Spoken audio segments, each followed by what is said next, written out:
आपको हिंदी मीडियम के बच्चों के लिए आज आपका लेक्चर नेक्स्ट आपको हम रिकॉर्ड करके बता रहे हैं।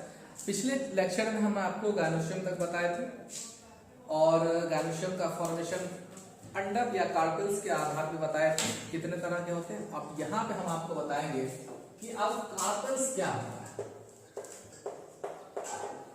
कार्पेल्स या अंडक।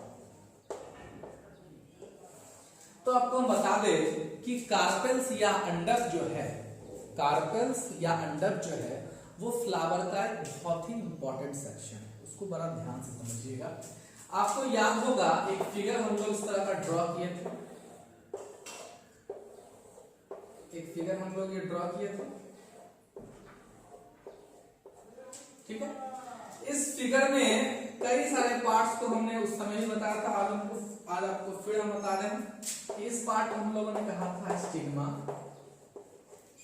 इस पार्ट को हम लोगों ने कहा था स्टाइल और इस पार्ट को कहा था हमने ओवरी। स्टिग्मा को हम लोग बोले थे वर्तिकाल,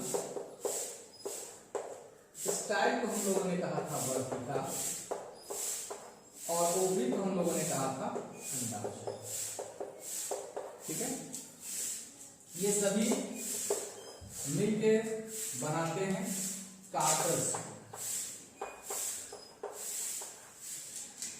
कार्पेल्स में एक और भाग जो अंडक के अंदर का होता है उसको हम लोग बोलते हैं ओव्यूल।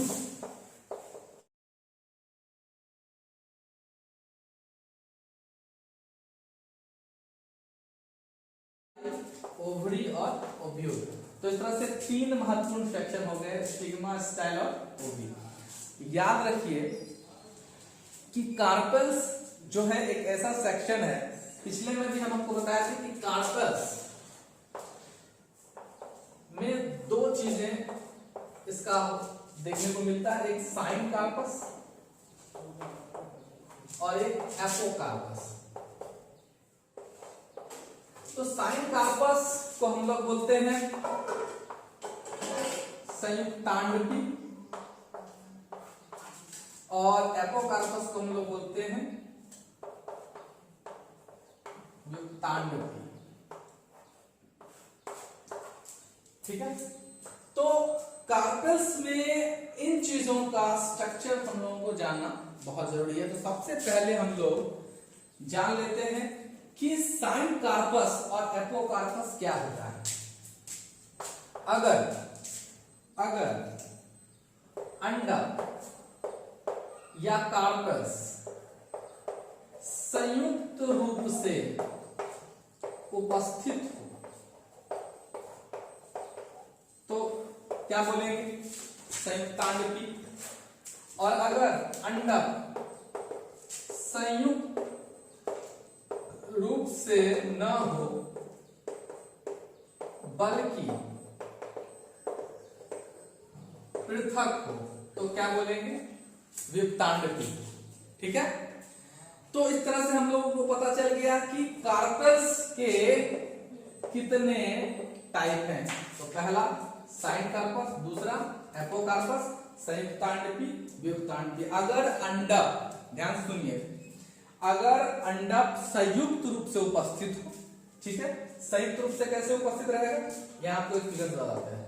जैसे एक साथ कई सारे अंडक इस तरह से जुड़े होंगे, इसको हम लोग बोलेंगे संयुक्तांडपी। यही अंडक जब अलग अलग छोर पे उपस्थित होगा, पृथक रूप से उपस्थित होगा, तो उसको हम लोग बोलेंगे एपोकार्पस। तो इस तरह से हम लोग समझ गए कि कार्पेल्स या अंडक कितने तरह के होते हैं।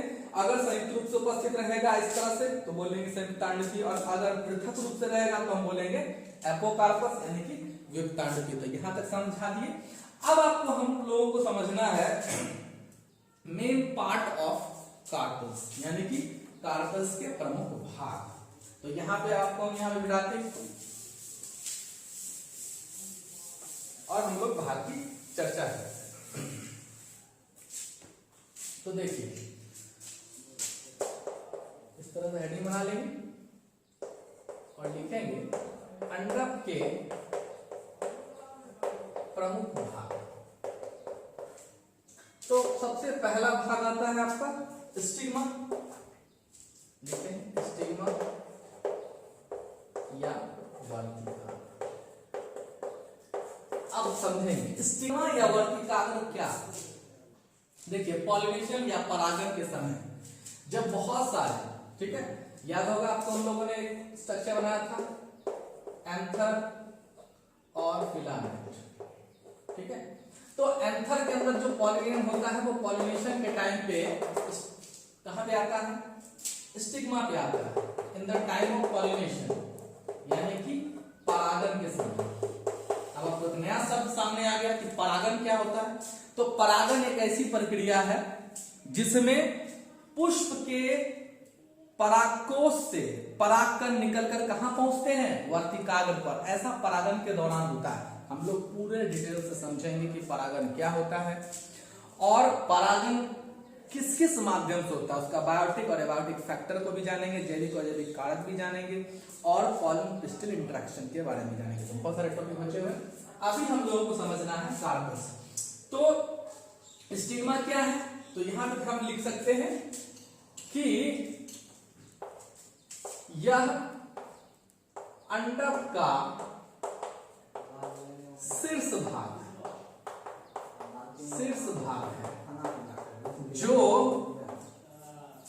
जो मुख्य रूप से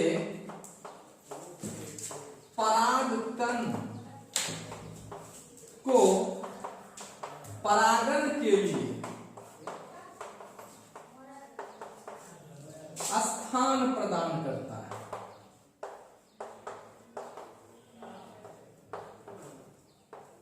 ठीक है, तो यह अंडक का शीर्ष भाग है जो मुख्य रूप से परागन को परागन के लिए, ठीक है, जो मुख्य रूप से परागन को परागन के लिए स्थान प्रदान करता है। अगर स्टिग्मा परागकण को यहां पर एकत्रित नहीं करेगा तो पता है क्या होगा, तो फ्लावर में क्या नहीं होगा, फर्टिलाइजेशन ही नहीं हो पाएगा। तो इसलिए फर्टिलाइजेशन के लिए पॉलिनेशन का होना बहुत ही जरूरी होता है। तो इसलिए अंडक के माध्यम से, ठीक है, अंडक के इस माध्यम से पॉलन ग्रेन जो है यहाँ पे वर्तिकाग्र पे आता है। दूसरा एक इसका प्रमुख चीज है कि अंडक का जो स्टिग्मा का जो सेक्शन है यहाँ पे क्यों आता है। और फिर देखिए एक टॉपिक हम लोग उस पर डिस्कस करेंगे कि पॉलन पिस्टल इंटरेक्शन। परागन के समय यह निश्चित नहीं होता कि कौन से परागकण वर्तिकाग्र पर पहुंच रहे हैं। वो एक समान जाति के भी हो सकते हैं, अलग अलग समान जाति के भी हो सकते हैं। अब गुलाब का फ्लावर है तो परागन के लिए गुलाब के परागकण ही पहुंचे तो उचित होगा, क्योंकि एक समान जाति वाले पुष्पों में एक समान पॉलन ग्रेन को ही ग्रहण करने की क्षमता होती है। और अगर दूसरे फ्लावर आएंगे, मान लीजिए कि गुलाब के फ्लावर के ऊपर मैरीगोल्ड यानी कि गेंदा आ जाए या अड़हुल आ जाए, तो उसके परागकण से गुलाब का पॉलिनेशन तो नहीं होगा, उसका परागन कभी भी नहीं संभव है। तो परागकण के दौरान, परागन के दौरान क्या होता है कि पॉलिनेशन जब चल रहा होता है तो पुष्प का पिस्टिल, ठीक है, यानी स्त्री केसर में ऐसी क्षमता होती है कि अपने समान जाति के परागकण की पहचान कर लेता है, आप उसे ही पॉलिनेशन की इजाजत देता है, उसे ही परागकण का स्थान मिलता है, यानी वही स्टिग्मा पे आते हैं और वही आगे जाके फर्टिलाइजेशन के लिए रेडी होगा। तो वो हम लोग टॉपिक पढ़ेंगे पॉलन पिस्टल इंटरेक्शन में। तो यहां पर आपको एक चीज और बता दें कि स्टिग्मा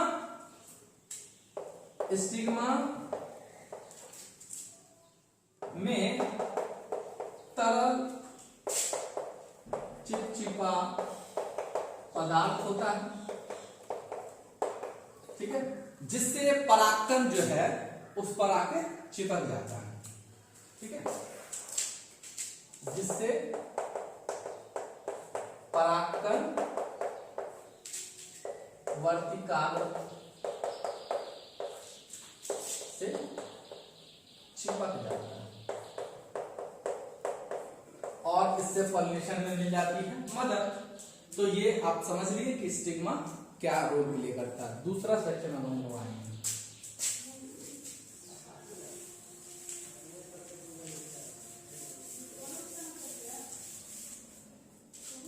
दूसरा सेक्शन, दूसरा हमारा सेक्शन है स्टाइल। स्टाइल को हम लोगों ने क्या कहा, वर्तिका। ये देखिए वर्तिका किसको बोल रहे हैं, ये बीच का सेक्शन आप देख रहे हैं जो स्टिग्मा को अंडाशय से जोड़ने का काम करता है। तो क्या है, यह अंडक का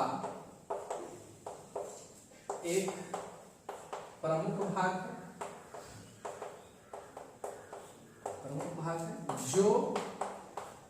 जो पतला खोखला नलिकाकार संरचना होता है और ये क्या करता है, यह वर्तिकाग्र को अंडक से जोड़ने का कार्य करता है, अंडक से जोड़ने का कार्य करता है। तो इस तरीके से हम लोग जान लिए कि स्टाइल क्या है और वो क्या करता है। देख लीजिए, स्टाइल क्या है, पतला खोखला नलिकाकार संरचना है जो स्टिग्मा को अंडाशय से जोड़ने का काम करता है। समझ लिए। अब नेक्स्ट आपका थर्ड पॉइंट है ओवरी या अंडाशय। ठीक है, तो ओवरी या अंडाशय क्या है, या क्या बोल सकते हैं, यह अंडक का निचला भाग है जो गोलाकार अंडाकार खुली हुई संरचना होती है। आप देख सकते हैं फिगर में कि यहाँ पे गोलाकार अंडाकार संरचना किसकी है, अंडाशय की, और इसके अंदर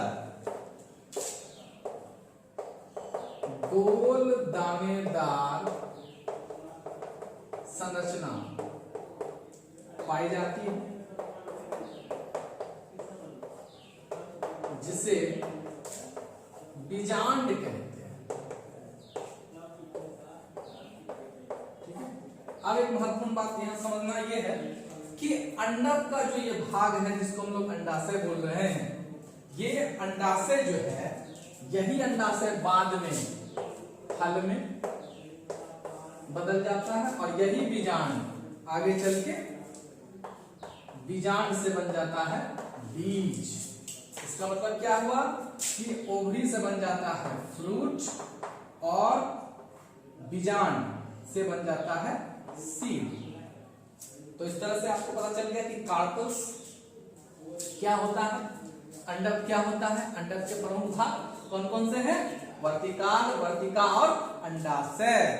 किस भाग को क्या कहते हैं हम लोग समझ लिए। अब आपको हम आगे बताते हैं, अगला टॉपिक है आपका स्टामेन।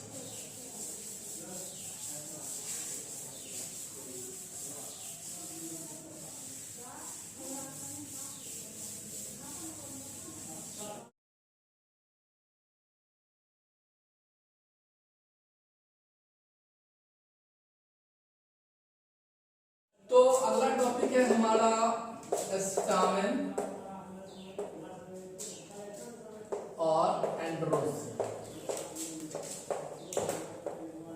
इसको हम लोग बोलते हैं पुंकेसर या उमंग। इसका एक और नाम है माइक्रोस्पोरोफिल। माइक्रोस्पोरोफिल ये जो भाग है ये है फ्लावर का मेन रिप्रोडक्टिव ऑर्गन। ठीक है, फ्लावर में इस भाग को हम लोग कहते हैं मेल रिप्रोडक्टिव ऑर्गन। पिछला जो टॉपिक था हम लोग गायनोस्टियम में पढ़े कि गायनोस्टियम क्या था, पुष्प का फीमेल रिप्रोडक्टिव ऑर्गन था जो फर्टिलाइजेशन में भाग लेता था। तो ये भी मेल रिप्रोडक्टिव ऑर्गन है, ये भी फर्टिलाइजेशन में भाग लेगा। दोनों के बिना पुष्पों में निषेचन संभव नहीं है। इसके लिए हम लोग एक लिंगी पुष्प द्विलिंगी पुष्पों का उदाहरण भी देख चुके हैं। तो अब आपको बताते हैं कि पुंकेसर दिखता कैसा है। इस फिगर को आप देखिए, पिछला फिगर जो आपको बताया था उसमें आपको ये देखकर आपको याद आ जाएगा कि इसमें क्या हुआ था, हमने आप लोग को क्या बताया था। तो इस पार्ट को हम लोग कहते हैं एंथर, इस पार्ट को हम लोग कहते हैं फिलामेंट। एंथर को हम लोग बोलते हैं परागकोश और फिलामेंट को हम लोग बोलते हैं तंतु। ये दो कोष्ठीय संरचना है, इन दोनों भागों को जोड़ने का काम करता है कौन? कनेक्टिव टिश्यू, जिसको हम लोग बोलते हैं संयोजी ऊतक। ठीक है। फ्लावर में स्टामेन का बहुत बड़ा रोल है। आपको बता दें, इसके अंदर जो प्रमुख चीजें होती है उसको हम लोग कहते हैं पॉलन ग्रैंड। पॉलन ग्रैंड को हम लोग बोलते हैं परागकण। अब समझने वाला बात है आपको, ये परागकण क्या होता है? तो परागकण जो है ये है मेल गैमेट्स, जो आपको, जिसको हम लोग कह सकते हैं नर युग्मक। ठीक है, नर युग्मक कहेंगे। ये क्या करता है? पॉलिनेशन या परागन में मदद करता है। तो आपके लिए एक नया वर्ड आ गया, परागन। तो परागन में आपको पहले बता फिर बता देते हैं कि परागन एक ऐसी प्रक्रिया है जिसमें पुष्प के परागकोश से परागकण निकलकर कहां पहुंचता है? वर्तिकाग्र पर पहुंचता है, उसको हम लोग कहते हैं परागन। सारा उसका हम लोग मोड समझेंगे। तो यहां पर आपको हम बता दिए कि किस पार्ट को हम लोग क्या बोलते हैं स्टामेन में। ये समझ में आ गया कि प्रमुख रूप से ये पार्ट होता है जिसको हम लोग कहते हैं एंथर परागकोश, दूसरा एक फिलामेंट और तीसरा हो जाता है संयोजी ऊतक। इस तरह से एंथर स्टामेन के एंथर में कनेक्टिव टिश्यू और फिलामेंट मिलाकर 3 भाग हो जाते हैं स्टामेन के। अब देखिए आगे, इस फिगर को हम लोग थोड़ा सा और क्लियर करेंगे जिससे आपको और समझ में आएगा। ये देखिए, आपको हम फिगर में आपको एक लेके चलते हैं। ये एक द्विकोष्ठीय संरचना होती है, परागकण भरा हुआ है, इसके अंदर भी परागकण भरा हुआ रहता है। अब इसका देखिए,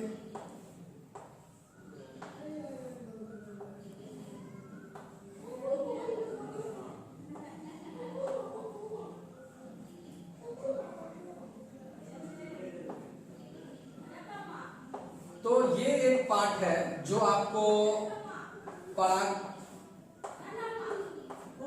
का हिस्सा यहाँ दिखा रहे हैं। यहाँ पर सैकड़ों की संख्या में परागकण इसके अंदर जो है भरे हुए होते हैं। तो इस पार्ट को हम लोग कहते हैं फिलामेंट। फिलामेंट ये पार्ट आपका हो गया क्या? ये पार्ट आपका हो गया एंथर, ये पार्ट हो गया आपका एंथर। अब ये जो दोनों कोष्ठों को जोड़ने वाला भाग है आपको बता दिए थे, संयोजी ऊतक वाला भाग है जिसको हम लोग कहते हैं कनेक्टिव टिश्यू। ठीक है। अब इस प्रकार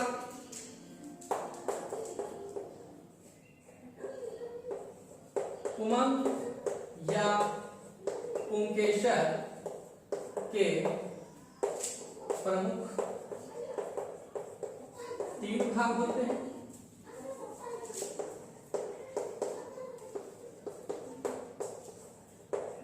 कितने भाग होते हैं?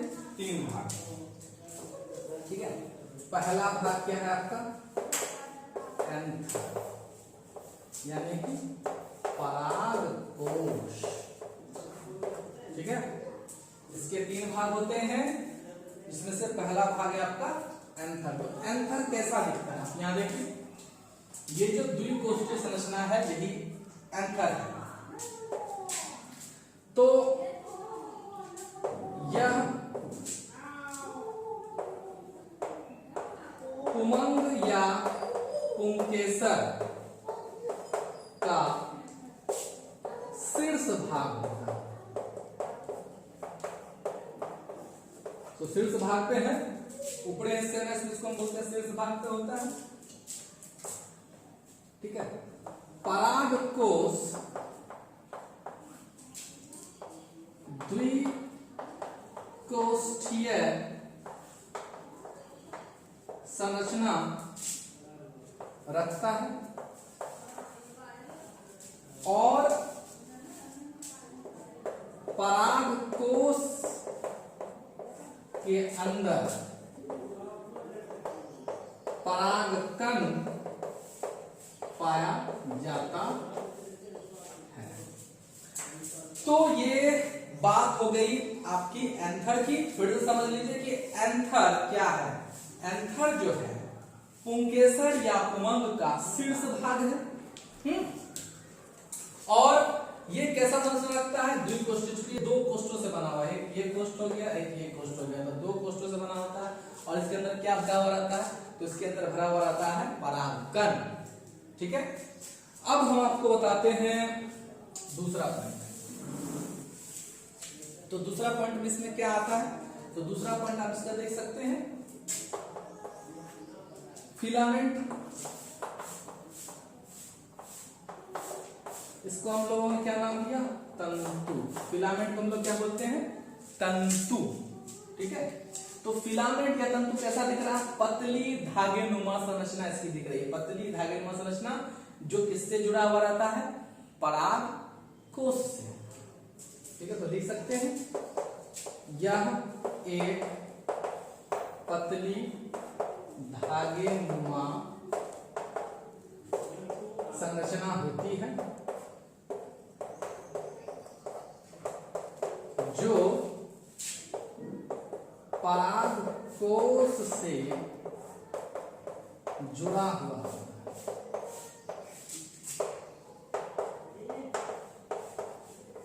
तो फिलामेंट का क्या हो गया कि फिलामेंट एक पतली धागेनुमा संरचना है जो किससे जुड़ा हुआ होता है? पराग कोश से जुड़ा हुआ होता है। समझ लिए। अब आपको अगला पॉइंट बताते हैं। अगला पॉइंट आपका है संयोजी उत्तक। ठीक है। संयोजी उत्तक को हम लोग बोल सकते हैं थर्ड पॉइंट, कनेक्टिव टिश्यू।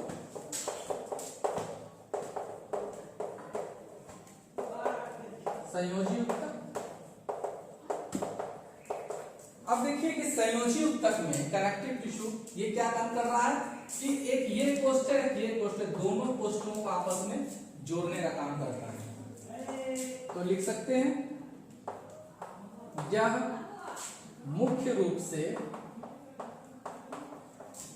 पराग कोश के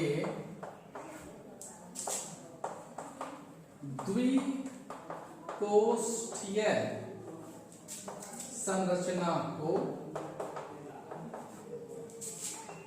आपस में जोड़ने का कार्य करते हैं। तो इस प्रकार हम लोग देख लिए कि कनेक्टिव टिश्यू क्या करता है कि दोनों ही भागों को आपस में जोड़ने का काम करता है। कौन? Connective tissue. क्योंकि इसका नाम ही आप देख लीजिए, कनेक्टिव टिश्यू, कनेक्ट करने वाला, जोड़ने वाला, संयोजी उत्तक। तो इस प्रकार स्टामेन के होते हैं तीन भाग, एंथर, फिलामेंट और संयोजी उत्तक, जिससे मिलकर आपका स्टामेन बनता है। इस प्रकार हम लोग का स्टामेन भी हो गया। और आपको पीछे का अंडक और कार्पस भी हमने बता दिया। तो आज आपको दो टॉपिक बता दिए, अंडक या कार्पस, स्टामेन या एंड्रोसिया।